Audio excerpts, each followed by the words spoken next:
Hello friends, welcome to two brothers finance and good evening. ಇವತ್ತಿನ market updates ಏನಂದರೆ, Sensex 728 points down ಆಗಿ 77,288 close ಆಗಿದೆ. Nifty 181 points down ಆಗಿ 23,486 close ಆಗಿದೆ. Bank Nifty 398 points down ಆಗಿ 51,209 close ಆಗಿದೆ.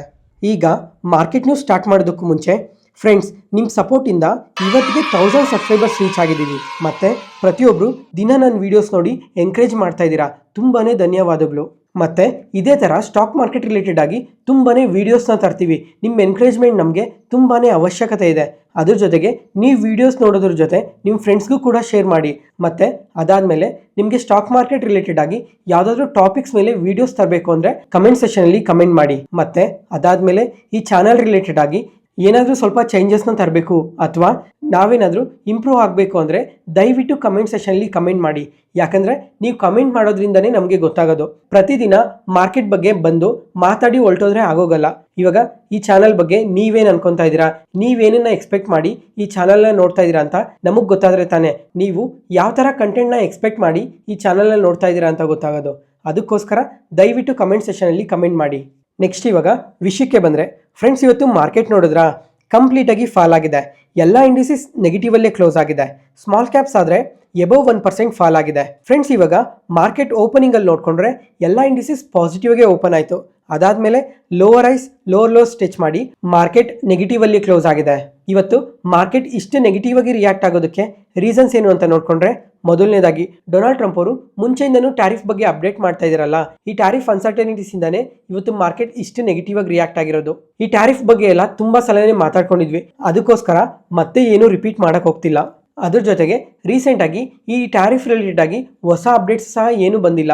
ಮತ್ತೆ ಫಿನಾನ್ಷಿಯಲ್ ಇಯರ್ ಎಂಡ್ ಆಗ್ತಾ ಇದೆ ಅಂತ ಸಹ ಮಾರ್ಕೆಟಲ್ಲಿ ಪ್ರಾಫಿಟ್ ಬುಕ್ಕಿಂಗ್ ನಡೆದಿರ್ಬೋದು. ಮತ್ತೆ ಅದಾದ್ಮೇಲೆ ನಾಳೆ ನೋಡ್ಕೊಂಡ್ರೆ ನಿಫ್ಟಿ 50 ಮಂತ್ಲಿ ಎಕ್ಸ್ಪೈರಿ ಇದೆ. ಅದ್ರ ಜೊತೆಗೆ ನಾಳೆ ನಿಫ್ಟಿ ರೀಬ್ಯಾಲೆನ್ಸಿಂಗ್ ಕೂಡ ಇದೆ. ಓವರ್ ಆಲ್ ಈ ಎಲ್ಲ ರೀಸನ್ಸ್ ಇಂದ ಇವತ್ತು ಮಾರ್ಕೆಟ್ ಇಷ್ಟು ನೆಗೆಟಿವ್ ಆಗಿ ರಿಯಾಕ್ಟ್ ಆಗಿರ್ಬೋದು. ನೆಕ್ಸ್ಟ್ ಇವಾಗ ನಿಫ್ಟಿ 50 ಸೆಮಿ ಆನ್ಯುವಲ್ ರೀಬ್ಯಾಲೆನ್ಸಿಂಗ್ ಬಗ್ಗೆ ಮಾತಾಡ್ಕೊಂಡ್ರೆ, ನುವಾಮದವ್ರು ಹೇಳಿರೋ ಪ್ರಕಾರ ಯಾವ್ಯಾವ ಕಂಪನೀಸಲ್ಲಿ ಇನ್ಫ್ಲೋಸ್ ಬರುತ್ತೆ, ಯಾವ್ಯಾವ ಕಂಪನೀಸಿಂದ ಔಟ್ಫ್ಲೋಸ್ ಹೋಗುತ್ತೆ ಅಂತ ಮಾತಾಡ್ಕೊಳ್ಳೋಣ. ಇವಾಗ ಮುಂಚೆಯಿಂದನೂ ಮಾತಾಡ್ಕೊಂಡಂಗೆ ಈ ನಿಫ್ಟಿ 50ಯಲ್ಲಿ 2 ಕಂಪನೀಸ್ ಆ್ಯಡ್ ಆಗ್ತವೆ ಅಂತ ಮುಂಚೆಯಿಂದನೂ ಮಾತಾಡ್ಕೊಂಡಿದ್ವಿ. ಒಂದು ಝೊಮ್ಯಾಟೊ, ಈ ಕಂಪನಿಯಲ್ಲಾದರೆ $602 million ಇನ್ಫ್ಲೋಸ್ ಬರುತ್ತೆ ಅಂತ ಹೇಳಿದ್ದಾರೆ. ಅದಾದಮೇಲೆ ಜಿಯೋ ಫಿನಾನ್ಷಿಯಲ್ ಸರ್ವಿಸಲ್ಲಾದರೆ $308 million ಇನ್ಫ್ಲೋಸ್ ಬರುತ್ತೆ. ಮತ್ತೆ ಯಾವೆರಡು ಕಂಪನೀಸ್ ನಿಫ್ಟಿ 50ಯಿಂದ ಹೊರಗಡೆ ಹೋಗ್ತಾ ಇದ್ದಾವೆ ಅಂತ ನೋಡಿಕೊಂಡ್ರೆ, ಮೊದಲನೇದಾಗಿ ಬ್ರಿಟಾನಿಯಾ ಇಂಡಸ್ಟ್ರೀಸ್, ಈ ಕಂಪನಿಯಿಂದ $238 million ಔಟ್ಫ್ಲೋಸ್ ಹೋಗುತ್ತೆ. ಅದಾದಮೇಲೆ ಭಾರತ್ ಪೆಟ್ರೋಲಿಯಂ, ಈ ಕಂಪನಿಯಿಂದ $225 million ಔಟ್ಫ್ಲೋಸ್ ಹೋಗುತ್ತೆ. ಮತ್ತೆ ಅದ್ರ ಜೊತೆಗೆ ಇನ್ನು ಯಾವ್ಯಾವ ಕಂಪನೀಸಲ್ಲಿ ಅಡಿಷ್ನಲ್ ಆಗಿ ವೆಯ್ಟೇಜ್ನ ಇನ್ಕ್ರೀಸ್ ಮಾಡ್ಕೊತಾ ಇದ್ದಾರೆ ಅಂತ ನೋಡಿಕೊಂಡ್ರೆ, Grasim industries, Adani enterprises, UltraTech cement, Cipla, ಇಷ್ಟು ಕಂಪನೀಸ್ಗೆ ಅಡಿಷ್ನಲ್ ಆಗಿ ಇನ್ಫ್ಲೋಸ್ ಬರ್ತಾ ಇದ್ದಾವೆ. ಮತ್ತೆ ಫ್ರೆಂಡ್ಸ್, ಇವಾಗ ಯಾವ್ಯಾವ ಕಂಪನೀಸಿಂದ ಸ್ವಲ್ಪ ವೆಯ್ಟೇಜ್ ಕಮ್ಮಿ ಮಾಡ್ಕೊತಾ ಇದ್ದಾರೆ ಅಂತ ನೋಡ್ಕೊಂಡಾಗ, ರಿಲಯನ್ಸ್ ಇಂಡಸ್ಟ್ರೀಸ್ ಇದೆ, HDFC ಬ್ಯಾಂಕ್ ಇದೆ, ಇನ್ಫೋಸಿಸ್ ಇದೆ, ICICI ಬ್ಯಾಂಕ್ ಇದೆ. ಈ ಕಂಪನೀಸ್ ಎಲ್ಲ ನಿಫ್ಟಿ 50ಯಲ್ಲೇ ಹೈಯೆಸ್ಟ್ ವೆಯ್ಟೇಜ್ ಇರೋ ಕಂಪನೀಸ್. ಇಂಥ ಕಂಪನೀಸಲ್ಲಿ ಸ್ವಲ್ಪ ವೆಯ್ಟೇಜ್ನ ಕಮ್ಮಿ ಮಾಡ್ಕೊತಾ ಇದ್ದಾರೆ ಅಂತ ಅಂದರೆ ನಾಳೆ ಮಾರ್ಕೆಟಲ್ಲಿ ಸ್ವಲ್ಪ ಸೆಲ್ಲಿಂಗ್ ಪ್ರೆಷರ್ ಕಾಣ್ಬೋದು. ಮಾರ್ಕೆಟ್ ಸ್ವಲ್ಪ ಕರೆಕ್ಟ್ ಆಗೋ ಚಾನ್ಸಸ್ ಇದೆ. ಈ ಥರ ದೊಡ್ಡ ದೊಡ್ಡ ಕಂಪನೀಸಿಂದ ಸ್ವಲ್ಪ ವೆಯ್ಟೇಜ್ನ ಕಮ್ಮಿ ಮಾಡ್ಕೊತಾ ಇದ್ದಾರಲ್ಲ, ನೋಡೋಣ ಇದೆಲ್ಲ ನಾಳೆ ಯಾವ ಥರ ಅಪ್ಡೇಟ್ ಆಗುತ್ತೆ ಅಂತ. ಮತ್ತು ಫ್ರೆಂಡ್ಸ್, FIDA ಡೇಟಾ ಇನ್ನೂ ಅಪ್ಡೇಟ್ ಆಗಿಲ್ಲ. ಅಪ್ಡೇಟ್ ಆಗ್ತಿದ್ದಂಗೆ ವಾಟ್ಸಪ್ ಚಾನಲಲ್ಲಿ ಶೇರ್ ಮಾಡ್ತೀನಿ, ಮತ್ತು ಕಮೆಂಟ್ ಸೆಷನಲ್ಲೂ ಪಿನ್ ಮಾಡಿರ್ತೀನಿ, ಒಂದ್ಸಲ ಚೆಕ್ ಮಾಡಿ. ಯಾವುದೇ ಪಾಯಿಂಟಲ್ಲಿ ನಾನು ಹೇಳೋ ಇನ್ಫಾರ್ಮೇಷನ್ ನಿಮಗೆ ಯೂಸ್ಫುಲ್ ಅನಿಸಿದ್ರೆ ಈ ವಿಡಿಯೋನ ಲೈಕ್ ಮಾಡಿ. ಮತ್ತು ನಿಮ್ಮ ಫ್ರೆಂಡ್ಸಲ್ಲಿ ಯಾರಿಗಾದ್ರೂ ಸ್ಟಾಕ್ ಮಾರ್ಕೆಟ್ ಬಗ್ಗೆ ಇಂಟ್ರೆಸ್ಟ್ ಇರೋಗೆ ಈ ವಿಡಿಯೋಸ್ನ ಶೇರ್ ಮಾಡಿ. ನೆಕ್ಸ್ಟ್ ಮಾರ್ಕೆಟ್ ಕೀ ಅಪ್ಡೇಟ್ಸ್.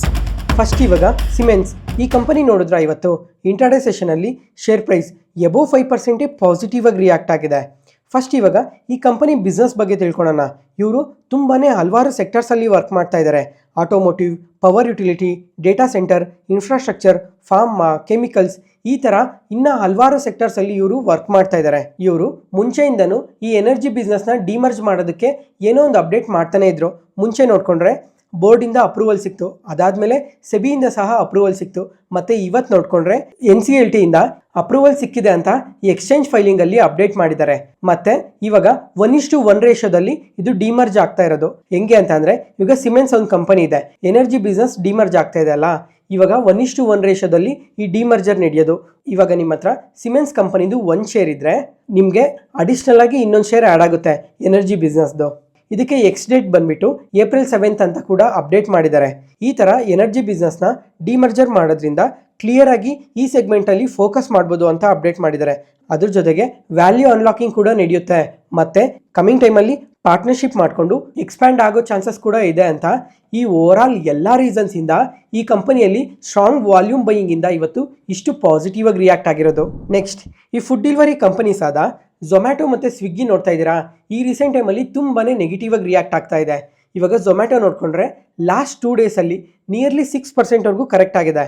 ಮತ್ತು ಸ್ವಿಗ್ಗಿ ನೋಡಿಕೊಂಡ್ರೆ ಲಾಸ್ಟ್ 2 ಡೇಸಲ್ಲಿ ನಿಯರ್ಲಿ 8 to 9%ವರೆಗೂ ಫಾಲ್ ಆಗಿದೆ. ಮತ್ತು ಫ್ರೆಂಡ್ಸ್, ಈ ರೀಸೆಂಟ್ ಟೈಮಲ್ಲೇ ಈ ಫುಡ್ ಡೆಲಿವರಿ ಕಂಪನೀಸ್ ಬಗ್ಗೆ ತುಂಬ ಸಲನೇ ಮಾತಾಡ್ಕೊಂಡಿದ್ವಿ. ಈ ಕಂಪನೀಸ್ ರೀಸೆಂಟ್ ಟೈಮಲ್ಲಿ ತುಂಬಾ ಕರೆಕ್ಟ್ ಆಗಿದೆ. ಈ 2 ಕಂಪನೀಸ್ ನೋಡಿಕೊಂಡ್ರೆ ಎಬೋ 40%ವರೆಗೂ ಕರೆಕ್ಟ್ ಆಗಿದೆ ಈ ರೀಸೆಂಟ್ ಮಾರ್ಕೆಟ್ ಫಾಲಲ್ಲಿ. ಇದಕ್ಕೆಲ್ಲ ಏನೇನು ರೀಸನ್ಸ್ ಇದ್ದಾವೆ ತುಂಬ ಸಲ ಮಾರ್ಕೆಟ್ ನ್ಯೂಸಲ್ಲೇ ಮಾತಾಡ್ಕೊಂಡಿದ್ವಿ. ಅದ್ರ ಜೊತೆಗೆ ಈ ಸೆಗ್ಮೆಂಟಲ್ಲಿ ಕಾಂಪಿಟೇಷನ್ ಕೂಡ ತುಂಬಾ ಜಾಸ್ತಿ ಆಗ್ತಾ ಇದೆ. ಇವಾಗ ಲಾಸ್ಟ್ 2 ಡೇಸಲ್ಲಿ ಯಾಕೆಷ್ಟು ನೆಗೆಟಿವ್ ಆಗಿ ರಿಯಾಕ್ಟ್ ಆಗಿದ್ದಾವೆ ಅಂತ ನೋಡಿಕೊಂಡ್ರೆ, ಈ ಕಂಪನಿಗೆ ಸ್ಟ್ರಾಂಗ್ ಕಾಂಪಿಟೇಟರ್ ಆದ ಜೆಪ್ಟೋ ಅವರು IPO ಬರ್ತಾ ಇದೀವಿ ಅಂತ ಸ್ಟೇಟ್ಮೆಂಟ್ಸ್ ಬಂದಿದೆ. ಇವಾಗ ಜೆಪ್ಟೋ ಅವ್ರ ಹತ್ರ ನೋಡಿಕೊಂಡ್ರೆ 550 ಡಾರ್ಕ್ ಸ್ಟೋರ್ಸ್ ಇದ್ದಾವೆ ಮತ್ತು 17 ಸಿಟೀಸಲ್ಲಿ ಇವರು ಆಪರೇಷನ್ಸ್ನ ನಡೆಸ್ತಾ ಇದ್ದಾರೆ ಮತ್ತು ಪ್ರತಿದಿನ 7 lakh ಆರ್ಡರ್ಸ್ನ ಎಕ್ಸಿಕ್ಯೂಟ್ ಮಾಡ್ತಾ ಇದ್ದೀವಿ ಅಂತ ಅಪ್ಡೇಟ್ಸ್ ಮಾಡಿದ್ದಾರೆ. ಮತ್ತೆ ಫ್ರೆಂಡ್ಸ್, ಇವಾಗ ಜೆಪ್ಟೋಗೆ ಕಂಪೇರ್ ಮಾಡ್ಕೊಂಡ್ರೆ ಸ್ವಿಗ್ಗಿ ಮತ್ತೆ ಝೊಮ್ಯಾಟೊ ಅವ್ರ ಹತ್ರ ಇದಕ್ಕಿನ್ನ ಡಾರ್ಕ್ ಸ್ಟೋರ್ಸ್ ತುಂಬಾನೇ ಜಾಸ್ತಿ ಇದಾವೆ. ಆದ್ರೂ ಸಹ ಈ 2 ಕಂಪನೀಸ್ ಯಾಕೆ ನೆಗೆಟಿವ್ ಆಗಿ ರಿಯಾಕ್ಟ್ ಆಗ್ತಾ ಇದಾವೆ ಅಂದ್ರೆ, ಕಾಂಪಿಟೇಷನ್ ಅನ್ನೋದು ಇವ್ರ ಸೆಗ್ಮೆಂಟ್ ಅಲ್ಲಿ ತುಂಬಾನೇ ಇನ್ಕ್ರೀಸ್ ಆಗ್ತಾ ಇದೆ. ಇವಾಗ ರೀಸೆಂಟ್ ಟೈಮಲ್ಲಿ ಇವಾಗ ಫುಡ್ ಡೆಲಿವರಿಯಲ್ಲೂ ಕಾಂಪಿಟೇಷನ್ ಇನ್ಕ್ರೀಸ್ ಆಗ್ತಾ ಇದೆ ಮತ್ತೆ ಡಾರ್ಕ್ ಸ್ಟೋರ್ಸ್ ಅಲ್ಲಿ ನೋಡ್ಕೊಂಡ್ರು ಕಾಂಪಿಟೇಷನ್ ಇನ್ಕ್ರೀಸ್ ಆಗ್ತಾ ಇದೆ. ಅದಕ್ಕೋಸ್ಕರನೇ ಈ ತರ ಕಾಂಪಿಟೇಷನ್ ಇನ್ಕ್ರೀಸ್ ಆಗೋದ್ರಿಂದ ಕಮಿಂಗ್ ಟೈಮಲ್ಲಿ ಸ್ವಲ್ಪ ಮಾರ್ಜಿನ್ಸ್ಗೆ ಎಫೆಕ್ಟ್ ಆಗೋ ಚಾನ್ಸಸ್ ತುಂಬಾನೇ ಜಾಸ್ತಿ ಇದೆ. ಅದ್ರ ಜೊತೆಗೆ ಪ್ರಾಫಿಟಬಿಲಿಟಿಯಲ್ಲೂ ಕೂಡ ಎಫೆಕ್ಟ್ ಆಗೋ ಚಾನ್ಸಸ್ ತುಂಬಾನೇ ಜಾಸ್ತಿ ಇದೆ ಅಂತ. ಮತ್ತೆ ಈ ಸ್ವಿಗ್ಗಿ ಝೊಮ್ಯಾಟೊ ಇವತ್ತು ಯಾಕೆ ಇಷ್ಟು ನೆಗೆಟಿವ್ ಆಗಿ ರಿಯಾಕ್ಟ್ ಆಗಿದೆ ಅಂದ್ರೆ, ಬ್ಯಾಂಕ್ ಆಫ್ ಅಮೆರಿಕಾದವರು ಈ ಸ್ವಿಗ್ಗಿ ಮತ್ತೆ ಝೊಮ್ಯಾಟೊ ಟಾರ್ಗೆಟ್ ಪ್ರೈಸ್ ನ ಕಟ್ ಮಾಡಿದ್ದಾರೆ. ಈ ಓವರ್ ಆಲ್ ಎಲ್ಲ ರೀಸನ್ಸ್ ಇಂದಾನೆ ರೀಸೆಂಟ್ ಟೈಮಲ್ಲಿ ಇಷ್ಟು ಕರೆಕ್ಟ್ ಆಗಿರೋದು. ಮತ್ತೆ ಈ ಜೆಪ್ಟೋ IPO ಮುಂದಿನ ವರ್ಷ ಬರುತ್ತೆ ಅಂತ ಕೂಡ ಮೆನ್ಷನ್ ಮಾಡಿದ್ದಾರೆ. ನೋಡೋಣ ಇವ್ರಿನ್ನ ಯಾವಾಗ ಬರ್ತಾರೆ ಅಂತ. ನೆಕ್ಸ್ಟ್ ಅದಾದ್ಮೇಲೆ ಫ್ರೆಂಡ್ಸ್, ಈ ಕಲ್ಟ್ ಫಿಟ್ ಕೇಳಿದ್ರಲ್ವಾ, ಈ ಹೆಲ್ತ್ ಅಂಡ್ ಫಿಟ್ನೆಸ್ ಸೆಗ್ಮೆಂಟ್ ಅಲ್ಲಿ ವರ್ಕ್ ಮಾಡ್ತಾರೆ. ಇವರು ಸಹ ನೆಕ್ಸ್ಟ್ 12 to 18 ಮಂತ್ಸ್ ಅಲ್ಲಿ IPO ಬರ್ತೀವಿ ಅಂತ ಮೆನ್ಷನ್ ಮಾಡಿದ್ದಾರೆ. ನೋಡೋಣ ಇವರು ಯಾವಾಗ ಬರ್ತಾರೆ ಅಂತ. ಮತ್ತೆ ಫ್ರೆಂಡ್ಸ್, ಈ ಕಲ್ಟ್ ಫಿಟ್ ಏನಿದೆ ಈ ಕಂಪನಿ ಈ ರೀಸೆಂಟ್ ಟೈಮಲ್ಲಿ ತುಂಬಾನೇ ಸ್ಟ್ರಾಂಗ್ ಆಗಿ ಗ್ರೋ ಆಗ್ತಾ ಇದ್ದಾರೆ. ಇವರು ತುಂಬಾ ಸಿಟೀಸ್ ಅಲ್ಲಿ ಅವ್ರ ಜಿಮ್ನ ಓಪನ್ ಮಾಡ್ತಾ ಇದ್ದಾರೆ. ಅದ್ರ ಜೊತೆಗೆ ಇವರು ಸಪ್ಲಿಮೆಂಟ್ ಸೆಗ್ಮೆಂಟ್ ಅಲ್ಲೂ ಎಂಟರ್ ಆಗಿದ್ದಾರೆ. ಅದ್ರ ಜೊತೆಗೆ ಜಿಮ್ ಎಕ್ವಿಪ್ಮೆಂಟ್ಸ್ ನ ಕೂಡ ಮ್ಯಾನುಫ್ಯಾಕ್ಚರ್ ಮಾಡ್ತಾ ಇದ್ದಾರೆ. ಅದಾದ್ಮೇಲೆ ಆಕ್ಟಿವ್ ವೇರ್ಸ್ ಅಲ್ಲೂ ಕೂಡ ಇವರು ವರ್ಕ್ ಮಾಡ್ತಾ ಇದ್ದಾರೆ. ಇದ್ರ ಜೊತೆಗೆ ಇನ್ನೂ ಹಲವಾರು ಸೆಗ್ಮೆಂಟ್ಸ್ ಅಲ್ಲಿ ಇವರು ವರ್ಕ್ ಮಾಡ್ತಾ ಇದ್ದಾರೆ. ನೋಡೋಣ ಇವರು IPOಗೆ ಯಾವಾಗ ಬರ್ತಾರೆ ಅಂತ. ನೆಕ್ಸ್ಟ್ ಅದಾದ್ಮೇಲೆ ಇವತ್ತು ಗೋಲ್ಡ್ಮನ್ ಸ್ಯಾಕ್ಸ್ ಅವರು 10 ಕಂಪನೀಸ್ನ ಪಿಕ್ ಮಾಡಿ ಈ ಕಂಪನೀಸ್ ಎಲ್ಲ ಕಮಿಂಗ್ ಟೈಮಲ್ಲಿ ತುಂಬಾನೇ ಪಾಸಿಟಿವ್ ಆಗಿ ರಿಯಾಕ್ಟ್ ಆಗ್ತವೆ ಅಂತ ಹೇಳಿದ್ದಾರೆ. ಅದ್ರ ಜೊತೆಗೆ ಇವರು ಟಾರ್ಗೆಟ್ ಪ್ರೈಸ್ನ ಸಹ ಕೊಟ್ಟಿದ್ದಾರೆ ಮತ್ತೆ ಇದಕ್ಕೆಲ್ಲ ಏನೇನು ರೀಸನ್ಸ್ ಇದಾವೆ ಅಂತ ಮೆನ್ಷನ್ ಮಾಡಿದ್ದಾರೆ. ಇವಾಗ ಇಮೇಜ್ನ ನೋಡಿ ಕ್ಲಿಯರ್ ಆಗಿ ಗೊತ್ತಾಗುತ್ತೆ ಇವರು ಯಾವ್ಯಾವ ಕಂಪನೀಸ್ನ ಪಿಕ್ ಮಾಡಿದ್ದಾರೆ ಅಂತ. ಮೊದಲನೇದಾಗಿ HDFC ಬ್ಯಾಂಕ್, ಈ ಬ್ಯಾಂಕ್ನ ಪಿಕ್ ಮಾಡಿ 2090 ರೂಪೀಸ್ ಟಾರ್ಗೆಟ್ ಪ್ರೈಸ್ನ ಕೊಟ್ಟಿದ್ದಾರೆ. ಅದಾದ್ಮೇಲೆ ಮಹೀಂದ್ರಾ ಅಂಡ್ ಮಹೀಂದ್ರಾ, ಈ ಕಂಪನಿಗಾದ್ರೆ 3800 ರೂಪೀಸ್ ಟಾರ್ಗೆಟ್ ಪ್ರೈಸ್ನ ಕೊಟ್ಟಿದ್ದಾರೆ. ಮತ್ತೆ ಟೈಟಾನ್, ಈ ಕಂಪನಿಗಾದ್ರೆ 3900 ರೂಪೀಸ್ ಟಾರ್ಗೆಟ್ ಪ್ರೈಸ್ನ ಕೊಟ್ಟಿದ್ದಾರೆ. ಅದಾದ್ಮೇಲೆ ಪವರ್ ಗ್ರಿಡ್ ಕಾರ್ಪೊರೇಷನ್, ಈ ಕಂಪನಿಗಾದ್ರೆ 375 ರೂಪೀಸ್ ಟಾರ್ಗೆಟ್ ಪ್ರೈಸ್ನ ಕೊಟ್ಟಿದ್ದಾರೆ. ಮತ್ತೆ ಅದಾನಿ ಪೋರ್ಟ್ಸ್, ಇವ್ರಿಗೆ 1400 ರೂಪೀಸ್ ಟಾರ್ಗೆಟ್ ಪ್ರೈಸ್ ಕೊಟ್ಟಿದ್ದಾರೆ. ಮತ್ತೆ ಅದೇ ತರ IndiGo, Godrej consumers, make my trip, Apollo hospitals, AU small finance bank, ಈ ತರ ಎಲ್ಲಾ ಕಂಪನೀಸ್ನ ಪಿಕ್ ಮಾಡಿ ಟಾರ್ಗೆಟ್ ಪ್ರೈಸ್ನ ಕೊಟ್ಟಿದ್ದಾರೆ. ಅದಾದ್ಮೇಲೆ ಕಮಿಂಗ್ ಟೈಮಲ್ಲಿ ಯಾವ್ಯಾವ ರೀಸನ್ಸ್ ಮೇಲೆ ಗ್ರೋ ಆಗೋ ಚಾನ್ಸಸ್ ಇದೆ ಅಂತ ಕೂಡ ರೀಸನ್ಸ್ನ ಕೂಡ ಕೊಟ್ಟಿದ್ದಾರೆ. ಈ ಎಲ್ಲಾ ಡೀಟೇಲ್ಸ್ನ ವಾಟ್ಸಪ್ ಚಾನಲಲ್ಲಿ ಶೇರ್ ಮಾಡಿರ್ತೀನಿ, ಒಂದ್ಸಲ ಚೆಕ್ ಮಾಡಿ. ಮತ್ತೆ ಫ್ರೆಂಡ್ಸ್, ನೀವು ಯಾರಾದರೂ ಹೊಸದಾಗಿ ಈ ಚಾನಲ್ ನೋಡ್ತಾ ಇದ್ರೆ ವಾಟ್ಸಪ್ ಚಾನಲ್ ಲಿಂಕ್ ಡಿಸ್ಕ್ರಿಪ್ಷನಲ್ಲಿ ಕೊಟ್ಟಿರ್ತೀನಿ, ಒಂದ್ಸಲ ಚೆಕ್ ಮಾಡಿ. ಈ ವಾಟ್ಸಪ್ ಚಾನಲಲ್ಲಿ ಸ್ಟಾಕ್ ಮಾರ್ಕೆಟ್ ರಿಲೇಟೆಡ್ ಆಗಿ ತುಂಬಾನೇ ವ್ಯಾಲ್ಯೂಬಲ್ ಇನ್ಫಾರ್ಮೇಷನ್ನ ಶೇರ್ ಮಾಡ್ತಾ ಇರ್ತೀನಿ ಟೈಮ್ ಟು ಟೈಮ್, ಅದಕ್ಕೋಸ್ಕರ. ನೆಕ್ಸ್ಟ್ ONGC, ಈ ಕಂಪನಿ ಕಡೆಯಿಂದ ಒಂದು ಇಂಟ್ರೆಸ್ಟಿಂಗ್ ಅಪ್ಡೇಟ್ ಇದೆ. ಇದ್ರ ಬಗ್ಗೆ ಮುಂಚೆನೇ ಒಂದು ಮಾರ್ಕೆಟ್ ನ್ಯೂಸಲ್ಲಿ ಮಾತಾಡ್ಕೊಂಡಿದ್ವಿ. ಈ ನ್ಯೂಸ್ ನೆನ್ನೆ ನಮ್ಮ ಮಾರ್ಕೆಟ್ ಕ್ಲೋಸ್ ಆದಮೇಲೆ ಅಪ್ಡೇಟ್ ಆಯಿತು. ಈ ONGC ಕಂಪನಿಗೆ ಒಂದು ಸಬ್ಸಿಡರಿ ಕಂಪನಿ ಇದೆ, ಅದೇ ONGC ಗ್ರೀನ್ ಲಿಮಿಟೆಡ್. ಈ ಕಂಪನಿಯಲ್ಲಿ 3300 crores ಇನ್ವೆಸ್ಟ್ ಮಾಡ್ತೀವಿ ಅಂತ ಎಕ್ಸ್ಚೇಂಜ್ ಫೈಲಿಂಗಲ್ಲಿ ಅಪ್ಡೇಟ್ ಮಾಡಿದ್ದಾರೆ. ಅದಾದಮೇಲೆ ಈ ONGC ಗ್ರೀನ್ ಲಿಮಿಟೆಡ್ ಕಂಪನಿ ಏನಿದೆ ಈ ದುಡ್ಡನ್ನ ಏನು ಮಾಡ್ತಾರೆ ಅಂತ ನೋಡಿಕೊಂಡ್ರೆ, ರೀಸೆಂಟಾಗಿ ಒಂದು ಅಕ್ವಿಸಿಷನ್ ಬಗ್ಗೆ ಅಪ್ಡೇಟ್ ಮಾಡಿದ್ರು. ಅದನ್ನು ಜಾಯಿಂಟ್ ವೆಂಚರಲ್ಲಿ. ಈ ONGC ಗ್ರೀನ್ ಮತ್ತೆ NTPC ಗ್ರೀನ್ ಎನರ್ಜಿ ಅವರು ಜಾಯಿಂಟ್ ವೆಂಚರಲ್ಲಿ ಅಯಾನಾ ರಿನ್ಯೂವಬಲ್ ಪವರ್ಸ್ ಅಲ್ಲಿ 100% ಸ್ಟೇಕ್ನ ಅಕ್ವೈರ್ ಮಾಡ್ತೀವಿ ಅಂತ ಅಪ್ಡೇಟ್ ಮಾಡಿದ್ದಾರೆ. ಇವಾಗ ಈ ಜಾಯಿಂಟ್ ವೆಂಚರಲ್ಲಿ ಎರಡೂ ಕಂಪನೀಸ್ಗೆ ಈಕ್ವಲ್ ಸ್ಟೇಕ್ ಇದೆ, 50-50% ಈಕ್ವಲ್ ಸ್ಟೇಕ್ ಇದೆ. ಮತ್ತೆ ಅಯಾನಾ ರಿನ್ಯೂವಬಲ್ ಪವರ್ ಹತ್ರ ನೋಡ್ಕೊಂಡ್ರೆ ಇವಾಗ 6 ಗಿಗಾವಾಟ್ ಕೆಪಾಸಿಟಿ ಇದೆ ಅಂತ ಕೂಡ ಮೆನ್ಷನ್ ಮಾಡಿದ್ದಾರೆ. ನೆಕ್ಸ್ಟ್ NCC, ಈ ಕಂಪನಿ ಆದರೆ ಇವತ್ತು ಇಂಟರ್ಡೇ ಸೆಷನ್ ಅಲ್ಲಿ ಎಬೋ 5% ಪಾಸಿಟಿವ್ ಆಗಿ ರಿಯಾಕ್ಟ್ ಆಗಿತ್ತು. ಯಾಕಂದ್ರೆ ಇವ್ರಿಗೆ ಭಾರತ್ ನೆಟ್ ಅಲ್ಲಿ ಮಿಡಲ್ ಮೈಲ್ ನೆಟ್ವರ್ಕ್ಗೋಸ್ಕರ 2 ದೊಡ್ಡ ಆರ್ಡರ್ಸ್ ಬಂದಿದೆ. ಈ ಟೋಟಲ್ ಆರ್ಡರ್ ವರ್ತ್ ನೋಡ್ಕೊಂಡ್ರೆ 10,804 crores ಅಂತ ಅಪ್ಡೇಟ್ ಮಾಡಿದ್ದಾರೆ. ಇದು ತುಂಬಾನೇ ದೊಡ್ಡ ಆರ್ಡರ್, ಅದರಿಂದನೇ ಇವತ್ತು ಇಷ್ಟು ಪಾಸಿಟಿವ್ ಆಗಿ ರಿಯಾಕ್ಟ್ ಆಗಿರೋದು. ಮತ್ತೆ ಈ ಆರ್ಡರ್ ಅಲ್ಲಿ design, supply, construction, innovation, maintenance ಪ್ರತಿಯೊಂದನ್ನು ಮಾಡಬೇಕು ಅಂತ ಸಹ ಹೇಳಿದ್ದಾರೆ. ಈ NCC ಕಂಪನಿಗೆ ಇದೊಂದೇ ಆರ್ಡರ್ ಅಲ್ಲ, ರೀಸೆಂಟ್ ಟೈಮ್ ಅಲ್ಲಿ ಈ ಕಂಪನಿಗೆ ತುಂಬಾನೇ ಆರ್ಡರ್ಸ್ ಬರ್ತಾ ಇದೆ. ಲಾಸ್ಟ್ ಟೈಮ್ ನೋಡ್ಕೊಂಡ್ರೆ ಅಮರಾವತಿ ರಿಲೇಟೆಡ್ ಆಗು ಒಂದು ಆರ್ಡರ್ ಬಂದಿತ್ತು, ಅವತ್ತು ಅಷ್ಟೇ ತುಂಬಾನೇ ಪಾಸಿಟಿವ್ ಆಗಿ ರಿಯಾಕ್ಟ್ ಆಗಿತ್ತು. ಮತ್ತೆ ಅದಾದ್ಮೇಲೆ ಮೆಡಿಕಲ್ ಕಾಲೇಜ್ ಮತ್ತೆ ಹಾಸ್ಪಿಟಲ್ ರೀಡೆವಲಪ್ಮೆಂಟ್ ರಿಲೇಟೆಡ್ ಆಗು ರೀಸೆಂಟ್ ಆಗಿ ಒಂದು ಆರ್ಡರ್ ಬಂದಿತ್ತು, ಅವತ್ತು ಅಷ್ಟೇ ನಿಯರ್ಲಿ 5% ವರೆಗೂ ಪಾಸಿಟಿವ್ ಆಗಿ ರಿಯಾಕ್ಟ್ ಆಗಿತ್ತು. ನೋಡೋಣ ಇವ್ರಿಗೆ ಕಮಿಂಗ್ ಟೈಮಲ್ಲಿ ಇನ್ನ ಯಾವ ತರ ಆರ್ಡರ್ಸ್ ಬರ್ತಾ ಹೋಗ್ತವೆ ಅಂತ. ನೆಕ್ಸ್ಟ್ ಅದಾದ್ಮೇಲೆ ಗ್ಲೋಬಲ್ ಬ್ರೋಕರೇಜ್ ಫರ್ಮ್ ಆದ JP Morgan ಅವರು ಇಂಡಿಯನ್ ಪವರ್ ಸೆಕ್ಟರ್ ಬಗ್ಗೆ ಅನಾಲಿಸಿಸ್ ಮಾಡಿ 5 ಕಂಪನೀಸ್ನ ಪಿಕ್ ಮಾಡಿ ಕಂಪ್ಲೀಟ್ ಆಗಿ ಸ್ಟಡಿ ಮಾಡಿ ಟಾರ್ಗೆಟ್ ಪ್ರೈಸ್ನ ಕೂಡ ಅಪ್ಡೇಟ್ ಮಾಡಿದ್ದಾರೆ. ಯಾಕಂದ್ರೆ ಇವಾಗ ಇಂಡಿಯಾದಲ್ಲಿ ನೋಡ್ಕೊಂಡ್ರೆ ಪವರ್ ಡಿಮ್ಯಾಂಡ್ ಅನ್ನೋದು ಕಂಟಿನ್ಯೂಸ್ ಆಗಿ ಇನ್ಕ್ರೀಸ್ ಆಗ್ತಾನೆ ಇದೆ. ಅದಕ್ಕೋಸ್ಕರನೇ ಈ ಥರ ಪವರ್ ಕಂಪನೀಸ್ ಬಗ್ಗೆ ಕಂಪ್ಲೀಟ್ ಆಗಿ ಸ್ಟಡಿ ಮಾಡಿ ಅಪ್ಡೇಟ್ ಮಾಡಿರೋದು. ಇವಾಗ ಇವ್ರು ಹೇಳ್ತಾ ಇರೋ ಪ್ರಕಾರ ನೋಡ್ಕೊಂಡ್ರೆ NTPC ಕಂಪನಿಗಾದರೆ ಓವರ್ ವೇಟ್ ರೇಟಿಂಗ್ ಕೊಟ್ಟು target price 417 rupees per share ಅಂತ ಅಪ್ಡೇಟ್ ಮಾಡಿದ್ದಾರೆ. ಮತ್ತೆ ಈ ಕಂಪನಿ ಸೆಪ್ಟೆಂಬರ್ ಹೈಸಿಂದ ನೋಡ್ಕೊಂಡ್ರೆ 22% ಕರೆಕ್ಟ್ ಆಗಿದೆ. ಈ ರೀಸೆಂಟ್ ಟೈಮಲ್ಲೇ ಈ NTPC ಬಗ್ಗೆ ತುಂಬಾ ಸಲನೇ ಮಾತಾಡ್ಕೊಂಡಿದ್ವಿ.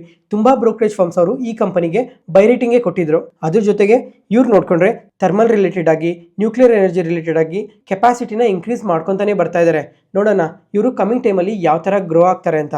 ಅದಾದಮೇಲೆ ಪವರ್ ಗ್ರಿಡ್ ಕಾರ್ಪೊರೇಷನ್, ಈ ಕಂಪನಿಗೂ ಅಷ್ಟೇ ಓವರ್ ವೇಟ್ ರೇಟಿಂಗ್ ಕೊಟ್ಟು ಟಾರ್ಗೆಟ್ ಪ್ರೈಸ್ನ 316 rupees per share ಅಂತ ಅಪ್ಡೇಟ್ ಮಾಡಿದ್ದಾರೆ.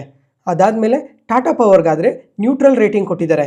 ನ್ಯೂಟ್ರಲ್ ರೇಟಿಂಗ್ ಕೊಟ್ಟು ಟಾರ್ಗೆಟ್ ಪ್ರೈಸ್ನ 378 rupees per share ಅಂತ ಅಪ್ಡೇಟ್ ಮಾಡಿದ್ದಾರೆ. ಅದಾದಮೇಲೆ JSW ಎನರ್ಜಿ, ಈ ಕಂಪನಿಗಾದರೆ ಅಂಡರ್ ವೇಟ್ ರೇಟಿಂಗ್ ಕೊಟ್ಟು 500 rupees ಟಾರ್ಗೆಟ್ ಪ್ರೈಸ್ ಕೊಟ್ಟಿದ್ದಾರೆ.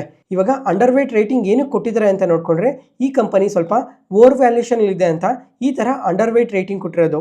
ನೆಕ್ಸ್ಟ್ ಟೊರೆಂಟ್ ಪವರ್ಗಾದರೆ ನ್ಯೂಟ್ರಲ್ ರೇಟಿಂಗ್ ಕೊಟ್ಟಿದ್ದಾರೆ.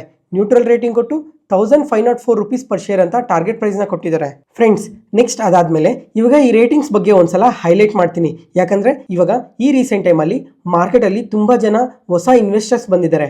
ಅದಕ್ಕೋಸ್ಕರ ಈ ರೇಟಿಂಗ್ಸ್ ಬಗ್ಗೆ ಜಸ್ಟ್ ಹೈಲೈಟ್ ಮಾಡ್ತೀನಿ. ಇವಾಗ ನೋಡ್ಕೊಂಡ್ರೆ JP Morgan ಅವರು 2 ಕಂಪನೀಸ್ಗೆ ಓವರ್ ವೇಟ್ ರೇಟಿಂಗ್ ಕೊಟ್ಟಿದ್ದಾರೆ. ಇವಾಗ ಓವರ್ ವೇಟ್ ರೇಟಿಂಗ್ ಅಂದರೆ ಇವಾಗ ಅನಲಿಸ್ಟ್ ಪ್ರಕಾರ ಈ ಕಂಪನಿ ಶೇರ್ ಪ್ರೈಸ್ ಕಮಿಂಗ್ ಟೈಮಲ್ಲಿ ಬೆಟರ್ ಆಗಿ ಪರ್ಫಾರ್ಮ್ ಮಾಡೋ ಚಾನ್ಸಸ್ ಇದೆ, ಬೆಂಚ್ ಮಾರ್ಕ್ಗಿನ್ನ ಬೆಟರ್ ಆಗಿ ಪರ್ಫಾರ್ಮ್ ಮಾಡೋ ಚಾನ್ಸಸ್ ಇದೆ ಅಂತ ಈ ಥರ ಓವರ್ ವೇಟ್ ರೇಟಿಂಗ್ ಕೊಟ್ಟಿರೋದು. ಅದಾದಮೇಲೆ ಟಾಟಾ ಪವರ್ಗೆ ಮತ್ತು ಟೊರೆಂಟ್ ಪವರ್ಗೆ ಈ 2 ಕಂಪನೀಸ್ಗೆ ನ್ಯೂಟ್ರಲ್ ರೇಟಿಂಗ್ ಕೊಟ್ಟಿದ್ದಾರೆ. ನ್ಯೂಟ್ರಲ್ ರೇಟಿಂಗ್ ಅಂದರೆ ಈ ಕಂಪನಿ ಇನ್ಲೈನ್ ಪರ್ಫಾರ್ಮೆನ್ಸ್ ಚೆನ್ನಾಗಿರುತ್ತೆ, ಹಂಗಂತ ಕಂಪ್ಲೀಟಾಗಿ ಗ್ರೋ ಆಗೋಗಲ್ಲ, ಹಂಗಂತ ಕಂಪ್ಲೀಟಾಗಿ ಫಾಲೋ ಆಗೋಗಲ್ಲ, ಜಸ್ಟ್ ಇನ್ಲೈನ್ ಪರ್ಫಾರ್ಮೆನ್ಸ್ ಇರುತ್ತೆ ಅಂತ ಹೇಳ್ತಾ ಇದ್ದಾರೆ. ಅಂದರೆ ಸ್ಟಾಕ್ ಪ್ರೈಸಲ್ಲಿ ಅಬ್ನಾರ್ಮಲ್ ಗ್ರೋತು ಇರಲ್ಲ, ಅಬ್ನಾರ್ಮಲ್ ಫಾಲು ಇರಲ್ಲ, ನ್ಯೂಟ್ರಲ್ ಆಗಿರುತ್ತೆ ಅಂತ ಅನಲಿಸ್ಟ್ ಹೇಳ್ತಾ ಇರೋದು. ನೆಕ್ಸ್ಟ್ ಅದಾದಮೇಲೆ JSW ಎನರ್ಜಿ ಅವ್ರಿಗಾದರೆ ಅಂಡರ್ ವೇಟ್ ರೇಟಿಂಗ್ ಕೊಟ್ಟಿದ್ದಾರೆ. ಇವಾಗ ಅಂಡರ್ ವೇಟ್ ರೇಟಿಂಗ್ ಅಂದ್ರೆ ಏನಂದ್ರೆ ಇವಾಗ ಕಮಿಂಗ್ ಟೈಮಲ್ಲಿ ಈ ಕಂಪನಿ ಬೆಟರ್ ಆಗಿ ಗ್ರೋ ಆಗೋ ಚಾನ್ಸಸ್ ಇಲ್ಲ. ಅಂದ್ರೆ ಓವರ್ ಆಲ್ ಸೆಕ್ಟರ್ಗೆ ಕಂಪೇರ್ ಮಾಡ್ಕೊಂಡ್ರೆ ಈ ಕಂಪನಿಯಲ್ಲಿ ಸ್ವಲ್ಪ ಕಮ್ಮಿ ಗ್ರೋತ್ ಇರುತ್ತೆ ಅಂತ ಹೇಳ್ತಾ ಇದ್ದಾರೆ. ನೆಕ್ಸ್ಟ್ ಅದಾದ್ಮೇಲೆ ಇವಾಗ ಆಟೋ ಸೆಕ್ಟರ್ ಬಗ್ಗೆ ಮಾತಾಡ್ಕೊಳ್ಳೋಣ. ಇವಾಗ ಅನಲಿಸ್ಟ್ ಏನ್ ಹೇಳ್ತಾ ಇದ್ದಾರೆ ಅಂದ್ರೆ ಈ ಏಪ್ರಿಲ್ ಆದ್ಮೇಲಿಂದ ಈ ಆಟೋ ಸೆಕ್ಟರ್ ಅಲ್ಲಿ ಡಿಮ್ಯಾಂಡ್ ಅನ್ನೋದು ಇನ್ಕ್ರೀಸ್ ಆಗುತ್ತೆ. ಅದಕ್ಕೋಸ್ಕರ ಇನ್ವೆಸ್ಟರ್ಸ್ ಪೇಷನ್ಸ್ ಆಗಿ ವೆಯ್ಟ್ ಮಾಡಿ, ಈ ಆಟೋ ಸೆಕ್ಟರ್ ರೀಬೌಂಡ್ ಆಗುತ್ತೆ ಮತ್ತೆ ಕಮಿಂಗ್ ಟೈಮಲ್ಲಿ ಬೆಟರ್ ಆಗಿ ಪರ್ಫಾರ್ಮ್ ಮಾಡೋ ಚಾನ್ಸಸ್ ತುಂಬಾನೇ ಜಾಸ್ತಿ ಇದೆ ಅಂತ ಅನಲಿಸ್ಟ್ ಸ್ಟೇಟ್ಮೆಂಟ್ನ ಮಾಡಿದ್ದಾರೆ. ಇವಾಗ ಇವ್ರು ಹೇಳೋ ಪ್ರಕಾರ ಏಪ್ರಿಲಿಂದ ಏನಕ್ಕೆ ಡಿಮ್ಯಾಂಡ್ ಇನ್ಕ್ರೀಸ್ ಆಗುತ್ತೆ ಅಂತ ಅಂದರೆ ಫೆಸ್ಟಿವಲ್ ಸೀಸನ್ ಬರ್ತಾ ಇದೆ, ಅದಾದಮೇಲೆ ವೆಡ್ಡಿಂಗ್ ಸೀಸನ್ ಸ್ಟಾರ್ಟ್ ಆಗ್ತಾ ಇದೆ, ಮತ್ತೆ ರೀಸೆಂಟ್ ಆಗಿ ಫಿನಾನ್ಸ್ ಮಿನಿಸ್ಟರ್ ಆದ ನಿರ್ಮಲಾ ಸೀತಾರಾಮನ್ ಅವರು ಟ್ಯಾಕ್ಸ್ ರಿಲೇಟೆಡ್ ಆಗಿ ತುಂಬಾನೇ ಅಡ್ವಾಂಟೇಜ್ನ ತಂದಿದ್ದಾರೆ. ಈ ಎಲ್ಲ ರೀಸನ್ಸ್ ಇಂದ ಈ ಆಟೋ ಸೆಕ್ಟರ್ ಅಲ್ಲಿ ಡಿಮ್ಯಾಂಡ್ ಅನ್ನೋದು ಇನ್ಕ್ರೀಸ್ ಆಗುತ್ತೆ ಅಂತ ಸ್ಟೇಟ್ಮೆಂಟ್ಸ್ನ ಮಾಡಿದ್ದಾರೆ. ಇವಾಗ ಆಟೋ ಸೆಕ್ಟರ್ ನೋಡ್ಕೊಂಡ್ರೆ ಲಾಸ್ಟ್ 5 months ಅಲ್ಲಿ ಅಂದ್ರೆ ಆಲ್ ಟೈಮ್ ಹೈಸಿಂದ ನೋಡ್ಕೊಂಡ್ರೆ ಆಟೋ ಸೆಕ್ಟರ್ ಎಬೋ 20% ಕರೆಕ್ಟ್ ಆಗಿದೆ. ಮತ್ತೆ ಈ ಆಟೋ ಸೇಲ್ಸ್ ಡೇಟಾ ನೋಡ್ಕೊಂಡ್ರೆ ತುಂಬಾನೇ ವೀಕ್ ಆಗಿ ಬರ್ತಾ ಇದೆ ಇಯರ್ ಆನ್ ಇಯರ್ ಕಂಪ್ಯಾರಿಸನ್ ಅಲ್ಲಿ. ಅದಕ್ಕೋಸ್ಕರ ಕಮಿಂಗ್ ಟೈಮಲ್ಲಿ ಆಟೋ ಸೆಕ್ಟರಲ್ಲಿ ಡಿಮ್ಯಾಂಡ್ ಇನ್ಕ್ರೀಸ್ ಆಗುತ್ತೆ ಅಂತ ಜೆಫ್ರೀಸ್ ಅವರು ಮೆನ್ಷನ್ ಮಾಡಿರೋದು. ಇವಾಗ ಜೆಫ್ರೀಸ್ ಅವರು ಹೇಳೋ ಪ್ರಕಾರ ಇವಾಗ ಈ ಆಟೋ ಸೆಕ್ಟರಲ್ಲಿ ಯಾವ ಕಂಪನೀಸ್ಗೆ ಬಿಗ್ಗೆಸ್ಟ್ ಅಡ್ವಾಂಟೇಜ್ ಇರುತ್ತೆ ಅಂತ ನೋಡಿಕೊಂಡ್ರೆ ಮಾರುತಿ ಸುಜುಕಿ ಮತ್ತು ಮಹೀಂದ್ರಾ ಅಂಡ್ ಮಹೀಂದ್ರಾ ಈ ಎರಡೂ ಕಂಪನೀಸ್ಗೆ ಬಿಗ್ಗೆಸ್ಟ್ ಅಡ್ವಾಂಟೇಜ್ ಇರುತ್ತೆ ಅಂತ ಹೇಳ್ತಾ ಇದ್ದಾರೆ. ಮತ್ತು ಇವು ಸೇಲ್ಸ್ ಗ್ರೋತ್ ನೋಡಿಕೊಂಡ್ರೆ 17%ಇಂದ 22%ವರೆಗೂ ಸೇಲ್ಸ್ ಗ್ರೋ ಆಗೋ ಚಾನ್ಸಸ್ ಇದೆ ಅಂತ ಅಪ್ಡೇಟ್ ಮಾಡಿದ್ದಾರೆ. ಅದಾದಮೇಲೆ ಟೂ ವೀಲರ್ ಸೆಗ್ಮೆಂಟಲ್ಲಿ ನೋಡಿಕೊಂಡ್ರೆ ಐಷರ್ ಮೋಟರ್ಸ್ ಮತ್ತು ಟಿ ವಿ ಎಸ್ ಮೋಟರ್ಸ್ಗೆ ಬಿಗ್ಗೆಸ್ಟ್ ಅಡ್ವಾಂಟೇಜ್ ಇರುತ್ತೆ ಅಂತ ಹೇಳ್ತಾ ಇದ್ದಾರೆ. ಇವ್ರ ಸೇಲ್ಸ್ ನೋಡಿಕೊಂಡ್ರೆ 10%ಇಂದ 11%ವರೆಗೂ ಗ್ರೋ ಆಗೋ ಚಾನ್ಸಸ್ ಇದೆ ಅಂತ ಅಪ್ಡೇಟ್ ಮಾಡಿದ್ದಾರೆ. ನೋಡಬೇಕು ಈ ಆಟೋ ಸೆಕ್ಟರಲ್ಲಿ ಯಾವಾಗ ಸೇಲ್ಸ್ ಇನ್ಕ್ರೀಸ್ ಆಗುತ್ತೆ ಅಂತ. ಯಾಕಂದರೆ ಲಾಸ್ಟ್ 5 ಮಂತ್ಸಿಂದ ಪ್ರತಿ ಮಂತಲ್ಲೂ ಆಟೋ ಸೇಲ್ಸ್ ಡೇಟಾ ನೋಡಿದಾಗೆಲ್ಲ ತುಂಬಾ ವೀಕ್ ಡೇಟಾನ ಪೋಸ್ಟ್ ಮಾಡ್ತಾ ಇದ್ರು. ಅದಕ್ಕೋಸ್ಕರನೇ ಓವರಾಲ್ ಎಲ್ಲ ಕಂಪನೀಸೂ ರೀಸೆಂಟ್ ಟೈಮಲ್ಲಿ ತುಂಬಾ ಕರೆಕ್ಟ್ ಆಗಿದ್ದಾವೆ. ಅದ್ರ ಜೊತೆಗೆ ಓವರಾಲ್ ಆಟೋ ಸೆಕ್ಟರ್ ನೋಡಿಕೊಂಡ್ರು ಎಬೋ 20% ಕರೆಕ್ಟ್ ಆಗಿದೆ. ನೋಡೋಣ ಈ ಕಂಪನೀಸ್ ಎಲ್ಲ ಯಾವಾಗ ಬೆಟರ್ ಆಗಿ ಪರ್ಫಾರ್ಮ್ ಮಾಡ್ತಾರೆ, ಕಮಿಂಗ್ ಟೈಮಲ್ಲಿ ಯಾವ ಥರ ಗ್ರೋ ಆಗ್ತಾರೆ ಅಂತ. ಅದ್ರ ಜೊತೆಗೆ ಇವಾಗ ರೀಸೆಂಟ್ ಟೈಮಲ್ಲಿ ತುಂಬಾನೇ ಕಂಪನೀಸ್ EV ರಿಲೇಟೆಡ್ ಆಗೂ ವರ್ಕ್ ಮಾಡ್ತಾ ಇದ್ದಾರೆ. ಜೊತೆಗೆ ಗೌರ್ಮೆಂಟ್ ಕೂಡ ಈ EV ರಿಲೇಟೆಡ್ ಆಗಿ ತುಂಬಾನೇ ಅಡ್ವಾಂಟೇಜಸ್ನ ತರ್ತಾ ಇದ್ದಾರೆ. ನೋಡಬೇಕು ಕಮಿಂಗ್ ಟೈಮಲ್ಲಿ ಆಟೋ ಸೆಕ್ಟರ್ ಯಾವ ಥರ ಗ್ರೋ ಆಗುತ್ತೆ ಅಂತ. ನೆಕ್ಸ್ಟ್ ಅದಾದಮೇಲೆ ಮಾರುತಿ ಸುಜುಕಿ ಬಗ್ಗೆ 2 ನ್ಯೂಸ್ ಇದೆ. ಒಂದು ಪಾಸಿಟಿವ್ ನ್ಯೂಸ್ ಇದೆ, ಒಂದು ನೆಗೆಟಿವ್ ನ್ಯೂಸ್ ಇದೆ. ಫಸ್ಟ್ ಇವಾಗ ನೆಗೆಟಿವ್ ನ್ಯೂಸ್ ಏನಂತ ಮಾತಾಡ್ಕೊಳ್ಳೋಣ. ಇವ್ರಿಗೆ 2021-22 ರಿಲೇಟೆಡ್ ಆಗಿ 3000 ವರ್ತ್ ಟ್ಯಾಕ್ಸ್ ನೋಟಿಸ್ ಬಂದಿದೆ. ಅದಾದಮೇಲೆ ಪಾಸಿಟಿವ್ ನ್ಯೂಸ್ ಏನು ಅಂತ ಅಂದರೆ ಇವರು ಹರಿಯಾಣದಲ್ಲಿ 3ನೇ ಮ್ಯಾನುಫ್ಯಾಕ್ಚರಿಂಗ್ ಪ್ಲಾಂಟ್ನ ಓಪನ್ ಮಾಡಿದ್ದಾರೆ. ಈ ಪ್ಲಾಂಟಲ್ಲಿ ನೋಡಿಕೊಂಡ್ರೆ ಪ್ರತಿ ವರ್ಷ 2,50,000 ಪ್ರೊಡಕ್ಷನ್ ಕೆಪಾಸಿಟಿ ಇದೆ ಅಂತ ಅಪ್ಡೇಟ್ ಮಾಡಿದ್ದಾರೆ. ಮತ್ತು ಅದಾದಮೇಲೆ ನೆನೆ ಬ್ಲಾಕ್ ಡೀಲ್ ಸೆಕ್ಷನಲ್ಲಿ ನೋಡಿಕೊಂಡ್ರೆ ಇನ್ನೊಂದು ಡೇಟಾ ಅಪ್ಡೇಟ್ ಆಗಿತ್ತು. ಈ ಗೋಲ್ಡ್ಮ್ಯಾನ್ ಸ್ಯಾಕ್ಸ್ ಇದಾರಲ್ಲ ಇವರಾದರೆ ಸಂವರ್ಧನ ಮದರ್ಸನ್ ಇಂಟರ್ನ್ಯಾಷನಲ್ ಈ ಕಂಪನಿಯಲ್ಲಿ 65 ಲ್ಯಾಕ್ಸ್ ಶೇರ್ಸ್ನ ಬೈ ಮಾಡಿದ್ದಾರೆ ಅಂತ ಅಪ್ಡೇಟ್ ಆಗಿದೆ. ಅದನ್ನು ಆವರೇಜ್ ಪ್ರೈಸ್ ನೋಡಿಕೊಂಡ್ರೆ 132 ರುಪೀಸಲ್ಲಿ ಇಷ್ಟು ಶೇರ್ಸ್ನ ಬೈ ಮಾಡಿದ್ದಾರೆ ಅಂತ ನಿನ್ನೆ ಬ್ಲಾಕ್ ಡೀಲ್ ಸೆಷನಲ್ಲಿ ಅಪ್ಡೇಟ್ ಆಗಿತ್ತು. ನೋಡೋಣ ಓವರಾಲ್ ಈ ಆಟೋ ಕಂಪನೀಸ್ ಎಲ್ಲ ಕಮಿಂಗ್ ಟೈಮಲ್ಲಿ ಯಾವ ಥರ ಗ್ರೋ ಆಗ್ತಾರೆ ಅಂತ. ಅದ್ರ ಜೊತೆಗೆ ಈ ಆಟೋ ಕಾಂಪೊನೆಂಟ್ ಮೇಕರ್ಸ್ಗೂ ಸಹ ತುಂಬಾನೇ ಅಡ್ವಾಂಟೇಜ್ ಇದೆ ಕಮಿಂಗ್ ಟೈಮಲ್ಲಿ. ನೋಡೋಣ ಇವರೆಲ್ಲ ಯಾವ ಥರ ಗ್ರೋ ಆಗ್ತಾರೆ ಅಂತ. ನೆಕ್ಸ್ಟ್ ಅದಾದಮೇಲೆ ಈ ICICI ಸೆಕ್ಯೂರಿಟೀಸ್ ರಿಸರ್ಚ್ ಹೆಡ್ ಆದ ಪಂಕಜ್ ಪಾಂಡೆ ಅವರು ಲಾಂಗ್ ಟರ್ಮ್ಗೋಸ್ಕರ 6 ಕಂಪನೀಸ್ನ ಪಿಕ್ ಮಾಡಿದ್ದಾರೆ. 6 ಕಂಪನೀಸ್ನ ಪಿಕ್ ಮಾಡಿ ಟಾರ್ಗೆಟ್ ಪ್ರೈಸ್ನ ಸಹ ಕೊಟ್ಟಿದ್ದಾರೆ. ಅದಾದಮೇಲೆ ಇದಕ್ಕೆಲ್ಲ ಏನೇನು ರೀಸನ್ಸ್ ಇದಾವೆ ಅಂತ ಕೂಡ ಮೆನ್ಷನ್ ಮಾಡಿದ್ದಾರೆ. ಇವಾಗ ಮೊದಲನೇದಾಗಿ ಭಾರತ್ ಎಲೆಕ್ಟ್ರಾನಿಕ್ಸ್ ಈ ಕಂಪನಿನ ಪಿಕ್ ಮಾಡಿ 355 ರುಪೀಸ್ ಪರ್ ಶೇರ್ ಅಂತ ಟಾರ್ಗೆಟ್ ಪ್ರೈಸ್ನ ಕೊಟ್ಟಿದ್ದಾರೆ. ಅದಾದಮೇಲೆ ಸಿಂಜಿನ್ ಇಂಟರ್ನ್ಯಾಷನಲ್ ಈ ಕಂಪನಿಗಾದರೆ 960 ರುಪೀಸ್ ಪರ್ ಶೇರ್ ಅಂತ ಟಾರ್ಗೆಟ್ ಪ್ರೈಸ್ನ ಕೊಟ್ಟಿದ್ದಾರೆ. ಇಂಜಿನಿಯರ್ಸ್ ಇಂಡಿಯಾ ಈ ಕಂಪನಿಗಾದರೆ 205 ರುಪೀಸ್ ಪರ್ ಶೇರ್ ಅಂತ ಟಾರ್ಗೆಟ್ ಪ್ರೈಸ್ನ ಕೊಟ್ಟಿದ್ದಾರೆ. ಮತ್ತು ಅಲೈಡ್ ಬ್ಲೆಂಡರ್ಸ್ ಈ ಕಂಪನಿಗಾದರೆ 495 ರುಪೀಸ್ ಪರ್ ಶೇರ್ ಅಂತ ಟಾರ್ಗೆಟ್ ಪ್ರೈಸ್ನ ಕೊಟ್ಟಿದ್ದಾರೆ. ಮತ್ತು ಲುಮ್ಯಾಕ್ಸ್ ಆಟೋ ಟೆಕ್ನಾಲಜೀಸ್ ಈ ಕಂಪನಿಗಾದರೆ 750 ರುಪೀಸ್ ಪರ್ ಶೇರ್ ಅಂತ ಟಾರ್ಗೆಟ್ ಪ್ರೈಸ್ನ ಕೊಟ್ಟಿದ್ದಾರೆ. ಮತ್ತು ಫೈನಲಿ ವಾಟೆಕ್ ವೊಬಾಗ್ ಈ ಕಂಪನಿಗಾದರೆ 1870 ಪರ್ ಶೇರ್ ಅಂತ ಟಾರ್ಗೆಟ್ ಪ್ರೈಸ್ನ ಕೊಟ್ಟಿದ್ದಾರೆ. ಮತ್ತು ಫ್ರೆಂಡ್ಸ್ ಇವಾಗ ಟಾರ್ಗೆಟ್ ಪ್ರೈಸ್ನ ಕೊಟ್ಟಿದ್ದಾರಲ್ಲ ಇದಕ್ಕೆಲ್ಲ ಏನೇನು ರೀಸನ್ಸ್ ಇದ್ದಾವೆ ಅಂತ ಕಂಪ್ಲೀಟ್ ಇನ್ಫಾರ್ಮೇಷನ್ನ ವಾಟ್ಸಪ್ ಚಾನಲಲ್ಲಿ ಶೇರ್ ಮಾಡಿರ್ತೀನಿ, ಒಂದ್ಸಲ ಚೆಕ್ ಮಾಡಿ. ನೆಕ್ಸ್ಟ್ ಅದಾದಮೇಲೆ ಅದ್ವಿತ್ ಎನರ್ಜೀಸ್ ಈ ಕಂಪನಿ ಆದರೆ ಇವತ್ತು ಇಂಟರ್ಡೇ ಸೆಷನಲ್ಲಿ ನಿಯರ್ಲಿ 7%ವರೆಗೂ ಪಾಸಿಟಿವ್ ಆಗಿ ರಿಯಾಕ್ಟ್ ಆಗಿತ್ತು. ಮತ್ತು ಮಾರ್ಕೆಟ್ ಫಾಲ್ ಆಗ್ತಾ ಇದ್ದಕ್ಕೆ ಈ ಕಂಪನಿ ಶೇರ್ ಪ್ರೈಸ್ ಕೂಡ ಕ್ಲೋಸಿಂಗ್ ಟೈಮಲ್ಲಿ ಕೂಲ್ ಆಫ್ ಆಗಿದೆ. ಯಾಕಂದರೆ ಈ ಕಂಪನಿ ಪವರ್ ಗ್ರಿಡ್ ಕಾರ್ಪೊರೇಷನ್ ಅವರು ಅನೌನ್ಸ್ ಮಾಡಿರೋ ಆಪ್ಟಿಕಲ್ ಗ್ರೌಂಡ್ ವೈರ್ ಪ್ರಾಜೆಕ್ಟಲ್ಲಿ L1 ಬಿಡರ್ ಆಗಿ ಸೆಲೆಕ್ಟ್ ಆಗಿದ್ದೀವಿ ಅಂತ ಎಕ್ಸ್ಚೇಂಜ್ ಫೈಲಿಂಗಲ್ಲಿ ಅಪ್ಡೇಟ್ ಮಾಡಿದ್ದಾರೆ. ಅದರಿಂದನೇ ಇವತ್ತು ಇಷ್ಟು ಪಾಸಿಟಿವ್ ಆಗಿ ರಿಯಾಕ್ಟ್ ಆಗಿದ್ದು. ಇವತ್ತಿಗೆ ಅಪ್ಡೇಟ್ಸ್ ಮುಗೀತು. ಈ ವಿಡಿಯೋ ಇಷ್ಟ ಆದರೆ ಲೈಕ್ ಮಾಡಿ, ಶೇರ್ ಮಾಡಿ, ಸಬ್ಸ್ಕ್ರೈಬ್ ಆಗಿ. ಮತ್ತೆ ನಾಳೆ ಹೊಸ ಸ್ಟಾಕ್ ಮಾರ್ಕೆಟ್ ನ್ಯೂಸ್ ಅನಾಲಿಸಿಸ್ ವಿಡಿಯೋಲಿ ಸಿಗೋಣ. ನಾನು ಹೇಳಿದ ಇನ್ಫಾರ್ಮೇಷನಲ್ಲಿ ಯಾವುದೇ ಥರ ಡೌಟ್ ಇದ್ದರೂ ಕಮೆಂಟ್ ಸೆಷನಲ್ಲಿ ಕಮೆಂಟ್ ಮಾಡಿ. ಪ್ರತಿಯೊಂದು ಕಮೆಂಟ್ಗೂ ರಿಪ್ಲೈ ಕೊಡ್ತೀನಿ. Thank you.